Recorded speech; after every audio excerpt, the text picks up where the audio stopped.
penetração vaginal ou anal e sexo oral. Tudo isso entra como abuso se não houver autorização ou se for em meninas e adolescentes abaixo de 14, é violência presumida. Então, mesmo que a adolescente deixe, se você é maior, você vai preso.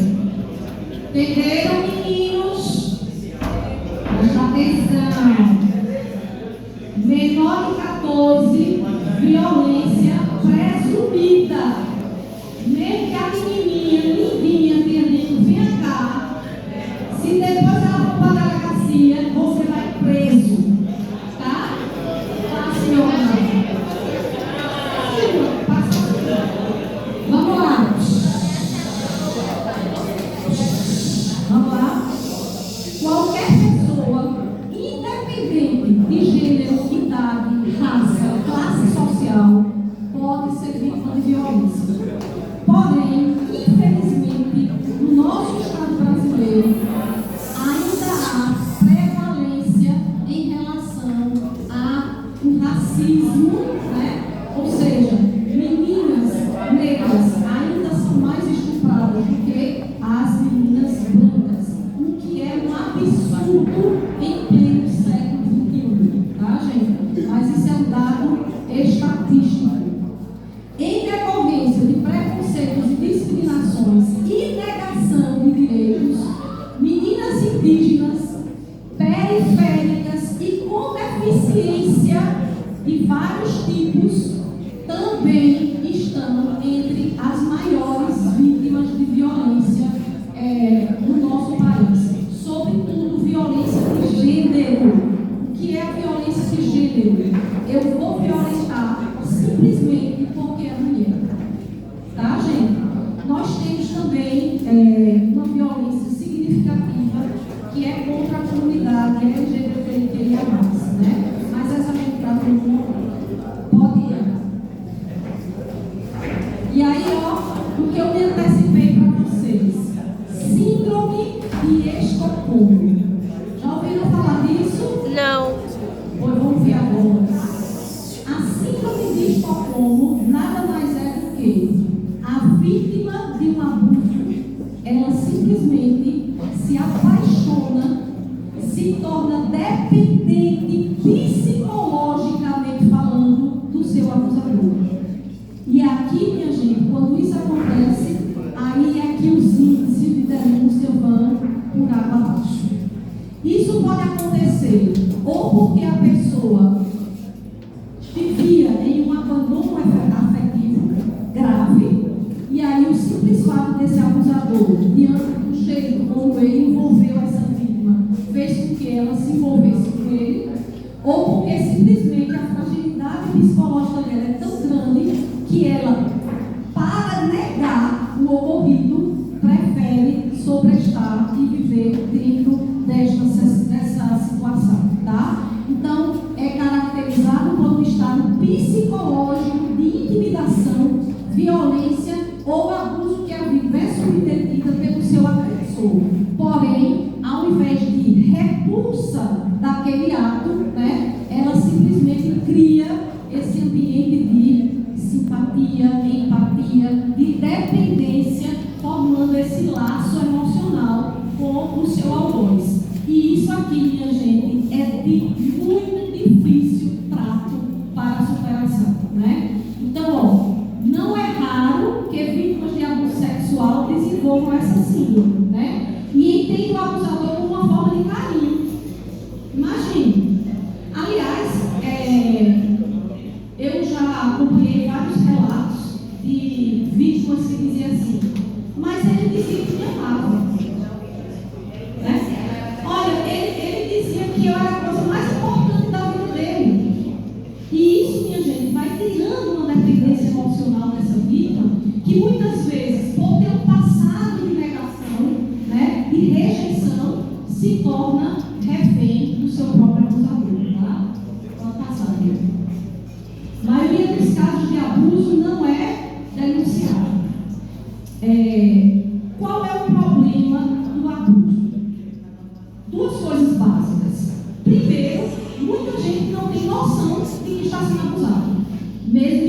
acontecendo.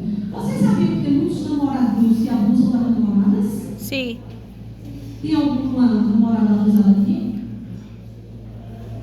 Ai, sim, tudo! Ninguém diz, né? Vejam, qualquer ação ou omissão que se imponha a você sem o seu querer é abuso. Ouviram isso, meninas e meninos? Sim. Tem mulher que eu sou brava, minha gente, às vezes eu me imponho com meu marido. Enfim, mas não é só mulher que abusa, nem homem também abusa, né? Não é só o homem que abusa, a mulher também abusa, tá? O que eu quero dizer a vocês é que isso aqui muitas vezes se dá por falta de conhecimento do próprio abuso. Mas a segunda maior causa se chama vergonha. E se achar culpada do abuso. Como se a pessoa desse causa aquilo. E aí faz com que ela simplesmente recue, né? Então, a subnotificação dos casos de abuso no Estado brasileiro ainda são altíssimas por conta dessas questões, tá? E esse tipo de evento, como hoje aqui, é de extrema importância exatamente para que a gente possa mudar esse quadro, tá? Pode passar, aqui. Vejam, grande parte desses abusos sexuais é cometido por essas pessoas dentro do ciclo, e esse é um fator significativo também para que não haja a denúncia. A mãe encobre o pai, a esposa encobre o marido, né? E por aí vai, tá, gente? E isso faz com que, logicamente, isso dificulte esse rompimento do ciclo do silêncio, né, minha gente? Essa Ana Carolina, ela é defensora pública e ela vem acompanhando muitos casos, porque ela tem uma política de ir nas comunidades buscar esse tipo de coisa. E ela trabalha muito também com a parceria com as escolas em que ela vai buscar esse tipo de coisa. Então, compreender a real dimensão do abuso, né, sexual no país é um desafio muito grande que a gente ainda precisa superar.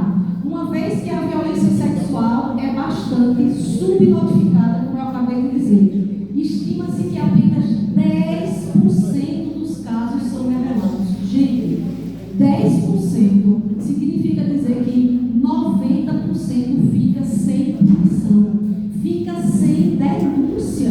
É muito pouco. Eu diria que é quase nada, né? E isso aqui faz com que a gente perceba, óbvio, que ainda tem muito a ser feito. O Dia Nacional do Combate foi algo extremamente positivo, e vejam que um caso que aconteceu há 51 anos atrás. Vejam como as coisas demoram a acontecer no nosso estado, né, gente? Enfim, tudo isso vai ficar com vocês, tá? Pode passar, não. Tá aqui, ó. Só para vocês verem um quadrinho, né? Uma estimativa. Nós tivemos de 2020 para 2021 um decréscimo pequeno, mas tivemos. As pesquisadoras, elas alegam, né, que possivelmente foi por conta da pandemia. Por quê? Porque na pandemia todos estavam em casa. Então os abusadores não tinham muito espaço para o abuso. Ainda assim ocorreu, né? Mas vejam que 2021 para 2022 já teve um acréscimo de 30%, né, dos casos relatados. Então é algo que realmente persiste na nossa sociedade e que precisa ser feito muito ainda para que a gente possa superar, tá? Pode passar, querido. Isso aqui são outros relatos, tá, gente? De crianças e adolescentes. Teve uma situação em que uma médica foi atender uma criança no hospital, a criança toda machucada, e a médica disse assim: o que foi isso? Aí ele disse, era uma criancinha de 8 anos, ele disse: eu caí. E aí ela disse: mas você caiu aonde? Aí ele disse: meu pai não me disse onde foi que eu caí. Ou seja, o pai mandou ele dizer que tinha caído, mas esqueceu de contar a história completa, e óbvio que a criança, né, não mente, e ela terminou denunciando, e obviamente chamaram, né, as social, no hospital, e resolveram retirar aquela criança daquele ciclo de envolvimento. Então, aqui, tá, gente, eu deixo para vocês uma dica importante, que é o seguinte: em caso de abuso, a melhor coisa que a gente pode fazer para uma vítima é, primeiro, ouvir. Eu sei que, na atualidade, a gente tem pouco tempo para ouvir as pessoas. O mundo está um dinamismo que nos assoberba a cada momento, mas a gente precisa saber ouvir, porque esse ouvir é, acima de tudo, acolhimento. Esse acolhimento, ele não pode ser julgando. A pior coisa que existe é o dedo apontado.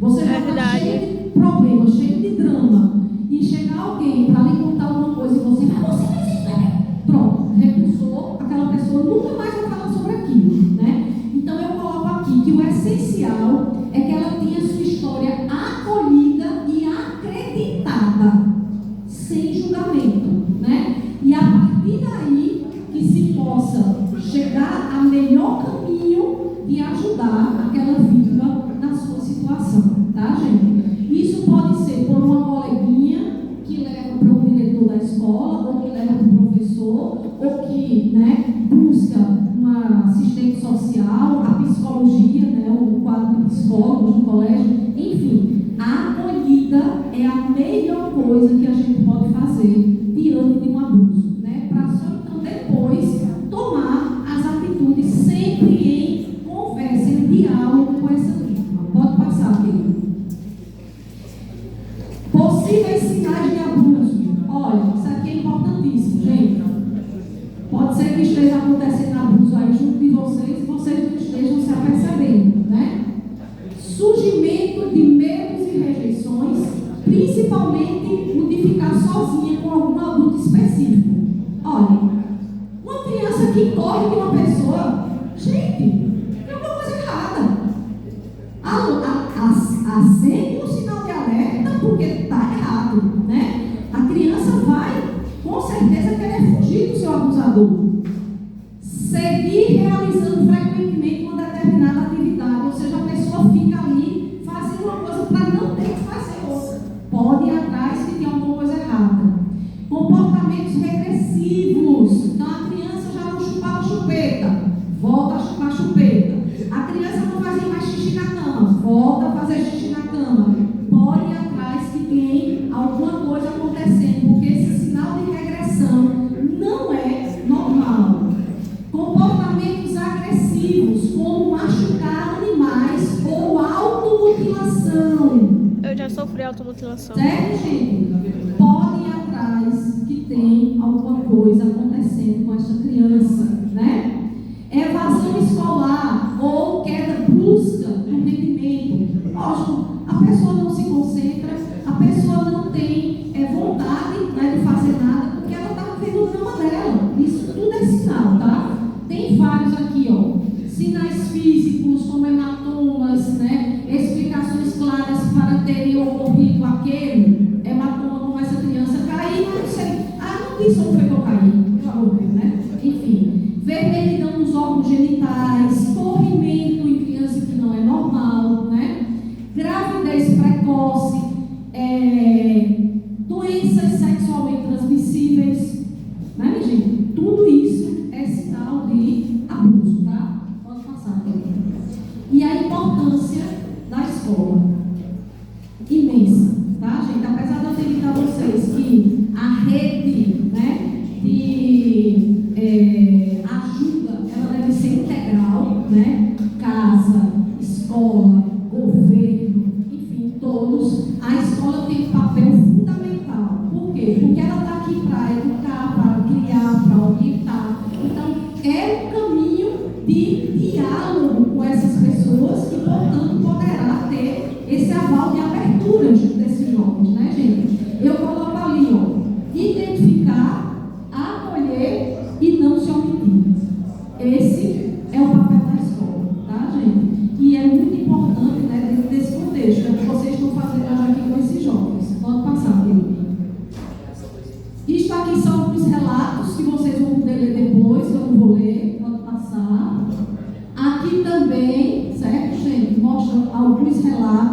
eu vou passar em diante. E aqui, ó, não confundir abuso sexual com pedofilia. Né, gente? O pedófilo, ele geralmente, ele tem prazer só em ver determinadas coisas, né? O simples fato dele ver uma criança nua, para ele já é suficiente. Óbvio que, se a gente for para a legislação, a exposição dessa criança nua já é por si só um abuso, né, sem toque. Mas o que importa é que a pedofilia em si, ela não vai ser punida nos termos do abuso, tá, gente? E aqui eu coloco que nós temos várias situações que a própria Organização Mundial da Saúde já taxa como doença. Tanto é que nós temos CIDs específicos para isso, tá, gente? Então, ó, transtorno de preferências sexuais, como fantasias e desejos sexuais, entra no CID F65.4. Certo, gente? Isso é o CID. Preferência sexual por crianças, meninos ou meninas, ou de outro sexo, pré-púberes, tudo isso está dentro desse mesmo CID. Assim como a gente tem, por exemplo, necrofilia, pessoas que têm prazer em fazer sexo com defuntos, com cadáveres. É uma doença, certo, gente? Zoofilia, fazer sexo com animal, doença. Está tudo lá no código das doenças, tá? E aí eu deixo aqui, né? A pedofilia em si é de difícil diagnóstico, certo, gente? Claro que a Polícia Federal hoje tem conseguido fazer um levante muito bom pela quantidade. Geralmente o pedófilo ele não se contenta com um ou duas, ele quer milhares, né, de materiais de crianças para ele poder satisfazer. Mas, ó, eu coloco vários CIDs aqui, ó. Feticismo, travestismo fetista, exibicionismo, voyeurismo, tá vendo? Forretismo, tudo isso é doença. São pessoas psicologicamente desequilibradas, tá? Pode passar, filho. Então, ó, é importante destacar que nem todo abusador sexual é ou pode vir a ser diagnosticado como pedófilo. Certo, gente? Pode ser situacional, né? Assim como nem todo pedófilo coloca em prática a agressão sexual. Tem pedófilo que só quer ver, tá longe, tem foto, tá bom. Certo, gente? No Código Penal brasileiro, o que caracteriza o crime não é a pedofilia em si, mas o ato de estuprar ou explorar sexualmente uma criança ou um adolescente. E cabe ressaltar também que tanto o Código Penal quanto o Estatuto da Criança e do Adolescente não prevê redução de pena ou gravidade de delito porque a pessoa é pedófila, tá? Então isso não é nem agravante, nem atenuante de pena. Pode passar, Vicky. Como agir? Tá aqui, denunciar. A melhor forma de ação em um abuso é a denúncia, tá, gente? Essa denúncia, ela pode ser feita em vários canais. Estou correndo, muita gente, pode passar. Tá aqui, ó, vários canais. Disque 100, que 24 horas por dia, tá? Pode passar. O APP Direitos Humanos do Brasil, que tanto tem para Android quanto para iOS, né? Que também você consegue fazer isso pelo celular. Pode passar. Conselho Tutelar, e aqui eu coloco todos os telefones e endereços, inclusive tudo aqui da região, né? A RPA5, que é exatamente a área que está abrangida de GPO, pode passar, querido. Ministério Público,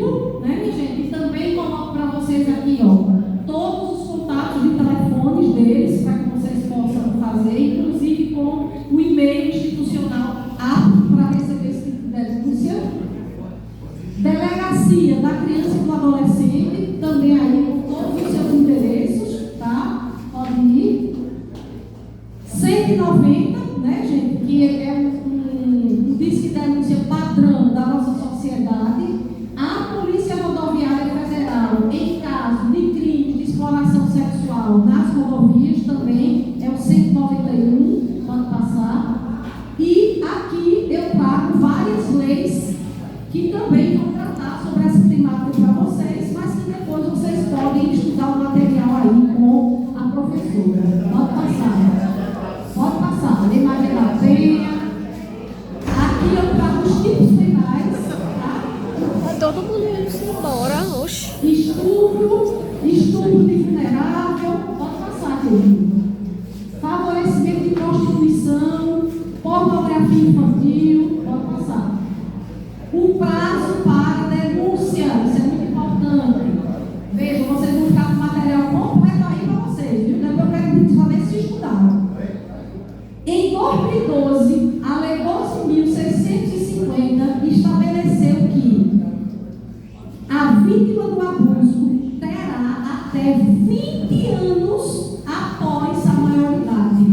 Ou seja, se a maioridade do Estado brasileiro são 18 anos, a pessoa vai ter até 38 anos para denunciar o seu algoz. E isso é algo bom. Por quê? Porque a pessoa adquire maturidade, a pessoa pensa realmente, né, a melhor maneira de fazer sem um sofrimento reiterado. Porque, querendo ou não, você tem que reviver tudo que você passou, né? Então, a lei foi muito benéfica nesse sentido, tá certo?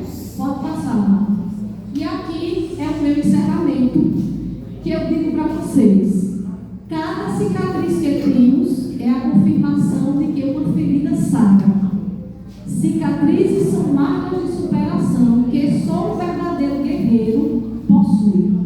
Então, não importa o que você possa ter passado na sua vida, o que importa é a atitude que você vai ter diante desse problema para o futuro que você quer ter na sua própria existência. Que Deus abençoe vocês. Muito obrigada.